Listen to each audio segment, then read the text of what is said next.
Sorry, बीच में disturbance के कारण वीडियो को रोकना पड़ा बीच में। चलो हम इससे आगे बढ़ते हैं, दूसरा सेकंड वीडियो उसी के क्रम में है। तो हम कर रहे थे ये एचसीएफ की बात। तो एचसीएफ में मैंने बताया जैसे हमको 3 और 17 का एचसीएफ निकालना है, भाग हम इस प्रकार से देते हैं, लेकिन हमें उसको भाग नहीं देना, हमको यहाँ पर उस फॉर्मूले से करना है जो यूक्लिड साहब ने हमको बताया, A is equal to B Q, A is equal to B Q, sorry, A is equal to B Q plus R. A माने बड़ी संख्या, बी माने छोटी संख्या, क्यू माने भागफल और आर का मतलब शेषफल। तो कुछ नहीं करना है, जैसे 3 और 17 था तो बड़ी संख्या को पहले लिख लेना है, बराबर छोटी संख्या लिखनी है। अब छोटी संख्या का भाग बड़ी संख्या में देते हैं तो 3 का पहाड़ा तो पढ़ना पड़ेगा ना, 3 कम 3, 3 6, 3 3 9, 3 चौको 12, इसके नज़दीक 5 बार गया, 3 पंचे 15, 2 शेष बच जाएगा। पहला स्टेप ये हुआ। दूसरा स्टेप जो हमारा होगा, हमको चरण बना करके यहाँ पर करना, जो पुराना भाजक है वो अब भाज्य बन जाएगा। नए दूसरे स्टेप में पुराना, दूसरे स्टेप में पुराना भाजक नया भाज्य और पुराना शेष फल जो है वो नया भाजक। अब 2 का पहाड़ा पढ़ो, 3 तक 2 एकम 2 है ना, 2 दूना करेंगे तो 4 ज़्यादा हो जाएगा, 2 एकम 2, लेकिन 3 में से 2 घटाएंगे तो 1 शेष बचेगा। ठीक है, अब चरण 3 आएगा। जब तक हमारा शेषफल 0 नहीं आएगा हमारे चरण बढ़ते जाएंगे। चरण तीसरा, अब क्या आएगा, जो पुराना भाजक है इस स्टेप में ये भाजक है, ये भाज्य बन जाएगा, इज इक्वल टू जो शेष है वो भाजक बन जाएगा। अब 1 का गुणा 2 से करेंगे तो 1 दूना 2 बराबर 0। तो हमारा शेष अब 0 आ गया। तो इसलिए ये जब शेषफल 0 आ जाता है उसमें जो भाजक होता है वही उन संख्याओं का एचसीएफ होता है। शेष 0 हमारा तीसरे चरण में आया, तीसरे चरण में हमारा भाजक क्या है, 1 है, इसलिए हमारा 3 और 17 का जो हो जाएगा हमारा क्या है, 3 और 17 का हमारा एचसीएफ है वो 1 हो जाएगा। तो चलो एक आध उदाहरण के साथ और, तो चलो मैंने एक ही फेयर काम यहाँ पर किया है, इससे आप समझेंगे। आपको जो नोट करना है कल के बाद, जो आपको आज अपनी कॉपी में नोट करना है वो इस प्रकार से करना है ना। देखिए कल हमने वास्तविक संख्याएं के बारे में पढ़ा कि वास्तविक संख्याएं क्या बोलते हैं इसको, पूर्णांक संख्याएं, पूर्ण संख्याएं, प्राकृत संख्याएं, परिमेय संख्याएं, अपरिमेय संख्याओं का समुच्चय होता है, ग्रुप होता है। इसके गुण हमको पढ़ने हैं। इसके 2 गुण यहाँ पर हमारे किताब में दिए गए हैं। पहली है यूक्लिड विभाजन प्रमेय का और दूसरी है अंकगणित की आधारभूत प्रमेय। तो हम पहले यूक्लिड विभाजन प्रमेय का को पढ़ते हैं। तो 2 धनात्मक पूर्णांकों a और b, धनात्मक पूर्णांक a और b 2 संख्याएं जिसमें a बड़ी वाली b छोटी वाली दिए रहने पर ऐसी अद्वितीय पूर्ण संख्याएं q और r विद्यमान हैं। ये यूक्लिड साहब की डेफिनेशन है, उन्होंने ये परिभाषा यहाँ पर दी है कि 2 धनात्मक पूर्णांकों a और b, पूर्णांकों मतलब 2 संख्याएं होंगी अगर a बड़ी वाली b छोटी वाली दिए रहने पर ऐसी अद्वितीय पूर्ण संख्याएं q और r विद्यमान हैं कि a is equal to B Q plus r, a is equal to B Q plus r, मतलब भाज्य बराबर भाजक गुणा भागफल धन शेषफल। वही बात यहाँ पर भी है, जहाँ शून्य बराबर और छोटा है r से और r छोटा है b से। शून्य का मतलब शून्य जो संख्या है वो रिमाइंडर जो हमारा शेष बचेगा, शेष हमारा शून्य या तो शून्य होना चाहिए या शून्य से बड़ा होना चाहिए शेष, और वो जो शेष होना चाहिए वो भाजक से छोटा, वो तो हमेशा में भाग में होता ही है। जो भाग जो हमारी छोटी संख्या है, जो हमारा भाजक होता है उससे छोटा होना चाहिए हमारा शेष, है ना। अच्छा, अब बात आती है HCF, हाईएस्ट कॉमन फैक्टर, महत्तम समापवर्तक, जिसको हम मौसो भी कहते हैं छोटी भाषा में, छोटे शब्दों में।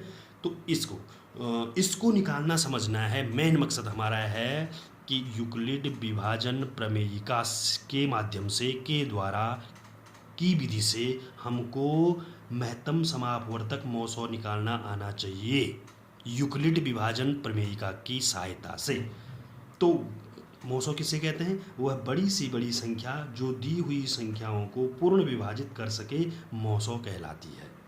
अर्थात कोई भी 2 संख्याएं हैं, उनका अगर मौसो निकालना है तो हमको वो संख्या ढूंढनी है, वो बड़ी से बड़ी संख्या ढूंढनी है जो कि इन दोनों संख्याओं को पूर्ण विभाजित कर सके।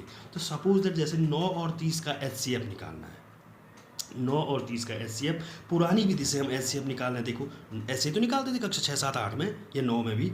9 का भाग 30 में देंगे, माने बड़ी छोटी संख्या का भाग बड़ी संख्या में, 9 3 27, 9 3, मैं जरूर जूम कर लेता हूँ, 9 तियां 27 है ना। 30 में से 27 गया, घटाया 3। अब जो शेष रहता उसको नया भाजक बना लेते हैं, और जो पुराना भाजक है वो 9 यहाँ लिख रहे हैं, ये 9 यहाँ आ जाएगा, फिर 3 का पाड़ा पड़ेंगे 9 तक, 3 तियां 9, शेष कितना आया 0। जहाँ पर भी शेष 0 आता है तो जो वो भाजक होता है हमारा वही HCF होता है। ये तो पुरानी विधि है। और यूक्लिड विभाजन प्रमेयिका के माध्यम से A = BQ + R के माध्यम से, देखिए मैंने क्या कहा, बड़ी संख्या को पहले लिखते हैं। 30 बड़ी संख्या, 30 बड़ी संख्या बराबर, यूक्लिड विभाजन प्रमेय में क्या करना पड़ता है, बड़ी संख्या बराबर छोटी संख्या, बड़ी संख्या बराबर छोटी संख्या, बड़ी संख्या 30 है बराबर छोटी संख्या 9 है। अब 9 का पाड़ा पड़ना 30 था, 9 एकम 9, 9 दूना 18, 9 तियां 27, 9 चौको 36 करेंगे तो ज़्यादा हो जाएगा, तो वो जिसका हम जहाँ पर गुणा में आएगा उसका गुणा करते हैं, 9 तियां। अब 9 तियां कितना हुआ 27। अब हमको देखना ये तो 27 ही हो रहा है, यहाँ 30 है, तो यहाँ पर कितना और चाहिए हमें, 3 और चाहिए, तो वो धन 3 में, क्योंकि हमारा सूत्र है A = BQ + R, तो धन 3 आ गया। 9 तियां 27 धन 30 बराबर, हमारा समीकरण पूरा हो रहा है। अब ये हुआ फर्स्ट स्टेप। दूसरे स्टेप में हमको क्या करना है, ये मैं केवल उदाहरण के माध्यम से समझा रहा हूँ, जब हमारी प्रश्नावली हमारे करेंगे तो वहाँ पर सही तरीके से करेंगे। ये केवल समझने वाली बात है कि यूक्लिड विभाजन प्रमेयिका से हमको HCF कैसे ज्ञात करना है। पहली बड़ी संख्या लिखनी है, फिर बराबर का चिन्ह लिखना है, फिर छोटी संख्या लिखनी है। छोटी संख्या से डिवाइड मन में पहाड़ा पढ़ना है छोटी संख्या का, कि बड़ी संख्या में कितनी बार भाग जा रहा है, 3 बार जा रहा है, 4 बार तो जाएगा नहीं, 3 बार भाग जाने पर पूरी जा रहा है या कुछ शेष बच रहा है, तो 3 शेष बच रहा है, तो जो शेष बचेगा धन के रूप में उसको लिखना है। फिर जो जिससे हमें पुराना जो भाजक होगा, भाजक यही तो जिसका हमने पढ़ा उसको पहले यहाँ लिख लेते हैं, फिर जो शेष होता है, जो शेषफल होता है वो नया भाजक बन जाता है। 3 तियां 9। अब जब 3 तियां 9 पूरी बार भाग चले गया, जैसे यहाँ देख रहे हैं आप, है ना। अब शेषफल कितना हुआ 0। तो जब शेषफल जब 0 आ जाता है और जो भाजक होता है वही HCF होता है हमारा। जैसे सेकेंड एग्जाम्पल है हमारा, दूसरा उदाहरण ये देखिए, 27 और 18 का HCF याद कीजिए। मैं दोनों विधियों से यहाँ पे किया हुआ, पुरानी विधि और यूक्लिड से भी भाई, है ना। 18 मैंने क्या कहा, तो हम पुरानी विधि से क्या करते, छोटी संख्या का भाग बड़ी संख्या में देते थे, तो 18 का भाग 27 में देंगे, 18 एकम 18, 27 में से 18 घटाया 9, जो शेष बच जाता है वो नया भाजक बन जाता है। भाग का फिर चिन्ह बनाते हैं, जो पुराना भाजक होता है वो भाज्य बन जाता है नया। फिर पाड़ा पढ़ते हैं, 2 9 दूना 18, वो भाग पूरी बार चले गया, शेषफल 0 हो गया। जो शेषफल 0 होता है, इसका मतलब वही भाजक हमारा, जिस भाजक से शेष 0 हो जाए वो HCF होता है पुरानी विधि में। ये ऐसे हम करते थे, आज तक करते आए हैं HCF निकालने के लिए। वही काम हमको HCF अब यूक्लिड से करना है। यूक्लिड विभाजन प्रमेयिका से मैंने कहा है कि पहले बड़ी संख्या लिखेंगे, बड़ी संख्या क्या है 27 लिख दी ना, बराबर का चिन्ह बनाएंगे, फिर 18 लिखेंगे। हम ये क्यों कर रहे हैं, क्योंकि ये यूक्लिड साहब ने ये हमको सूत्र दिया हुआ है, A = BQ + R।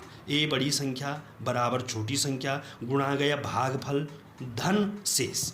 तो ठीक है भाई, हमने बड़ी संख्या लिख दी 27, छोटी संख्या 18, इतना तो हम लिख ही सकते हैं। अब 18 का टेबल पढ़नी है कि 27 में पूरी बार जा रही है कि भाग जा रहा है, नहीं जा रहा है, शेष बन 18 एकम 18, 18 दूना करेंगे तो 36 हो जाएगा, ये तो करना नहीं है हमको, तो 18 एकम 18, ये 18 एकम कर लिया। अब 18 एकम 18 ही होता है, तो 27 तो दूर है 18 से, तो 27 में से हम 18 घटाएंगे तो 9 बचेगा, तो शेष 9 आएगा। जैसे यहाँ पर शेष 9 आया, तो शेष हमको R के रूप में धन 9 लिख दिया।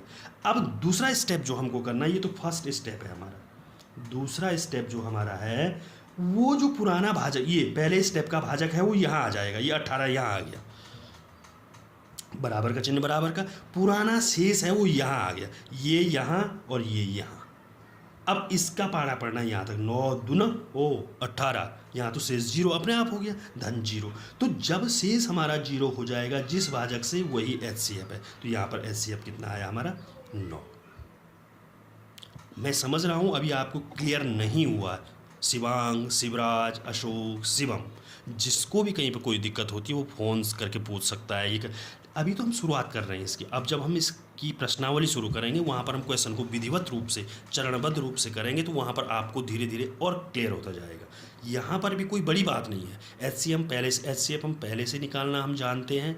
यहाँ पर केवल एक नया तरीका, नया स्टेप्स, एक सूत्र यूक्लिड साहब ने हमें दे दिया है कि A = BQ + R। A बड़ी संख्या, B छोटी संख्या, Q भागफल और R शेषफल। तो आप इन दोनों, एक साइड ये पुरानी विधि से करिए, एक साइड नई विधि से करिए।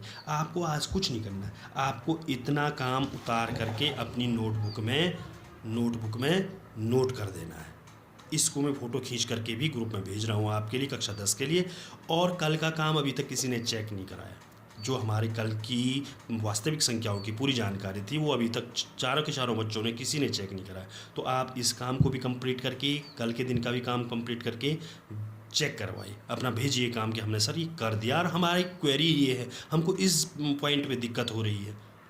चाहे आप फ़ोन करके पूछें, कुछ करें, नहीं तो जब मैं क्वेश्चन दूंगा तो इसका मतलब आपको आ रहा है। अगर आपकी कोई भी क्वेरी नहीं है, आप पूछ नहीं रहे, इसका मतलब आपको विधिवत रूप से आ रहा है। तो जब हम इसके प्रश्नावली के प्रश्न हल करेंगे तो मैं आपको होमवर्क में उन प्रश्नों को दूंगा, तो इस आपको आना चाहिए, वहाँ पे आना चाहिए, नहीं आना चाहिए।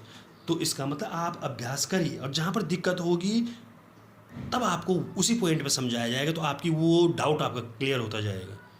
तो ठीक है, तो ये हमारा 27 तारीख का काम है। 26 और 27 दोनों दिनों का काम आप चेक कराएंगे, किसी ने नहीं भी कराया। और अपनी नोटबुक तैयार कर लें गणित के लिए, और पुस्तक आप खरीद रहे होंगे ना, तो चलो मैं 2-4 दिन में पुस्तक की व्यवस्था आप बनाएं, तो ठीक है भाई।